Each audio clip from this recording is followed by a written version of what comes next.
Hola, Assalamualaikum warahmatullahi wabarakatuh.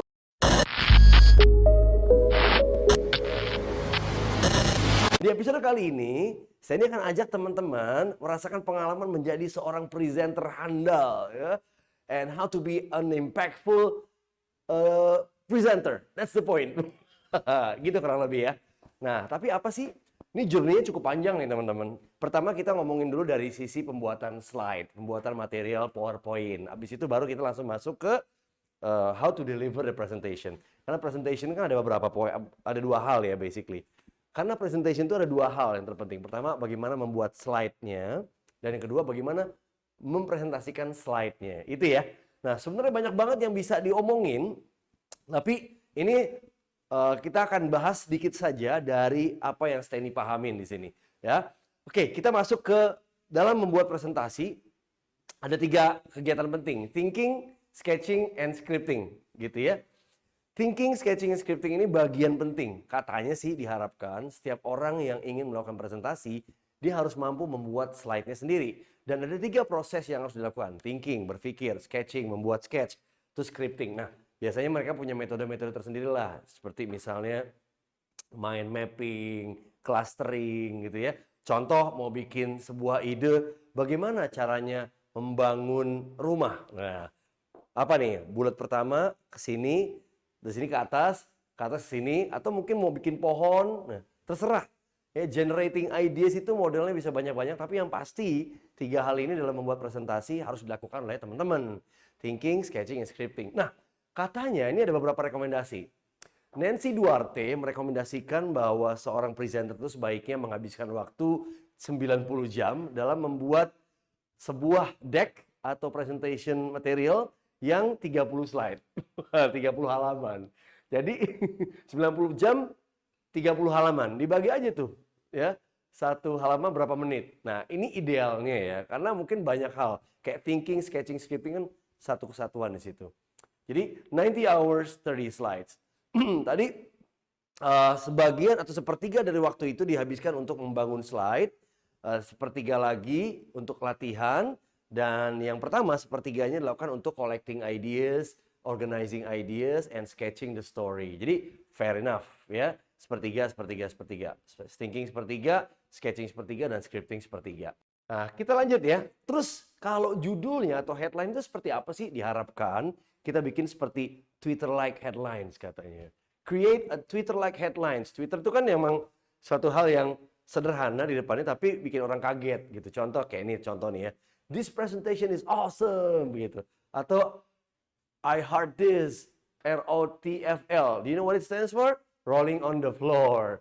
Pokoknya bikinlah yang kayak gini-gini. Bikin judul presentasi itu yang catchy, yang benar-benar unik gitu.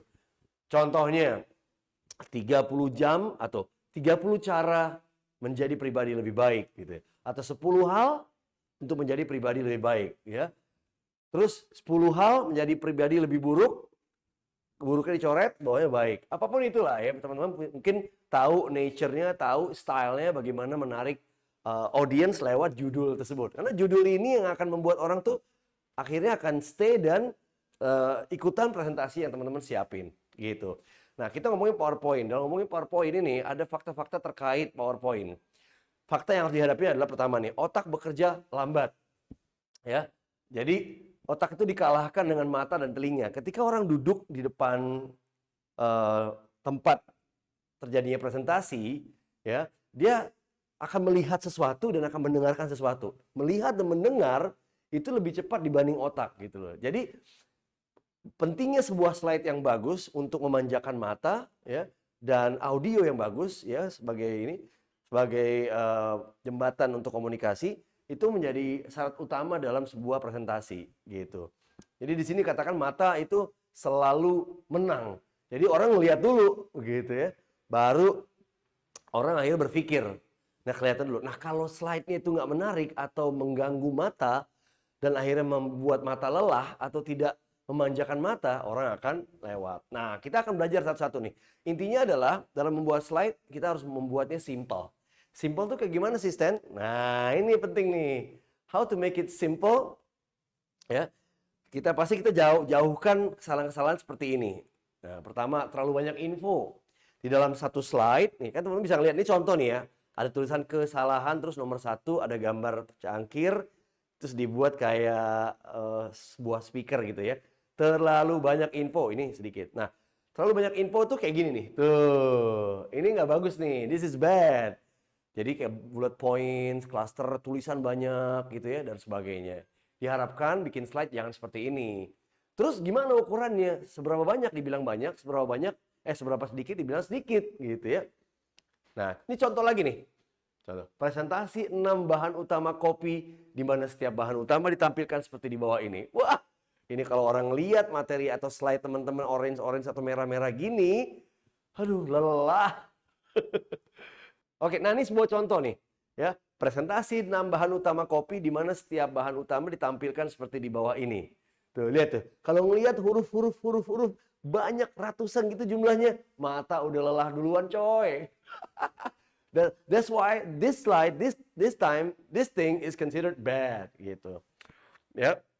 Nah, ini contoh nih, tadi dari penjauhantahan atau pensimplifikasian dari yang tadi gitu ya. Tadi kan tulisan dan sebagainya gitu kan.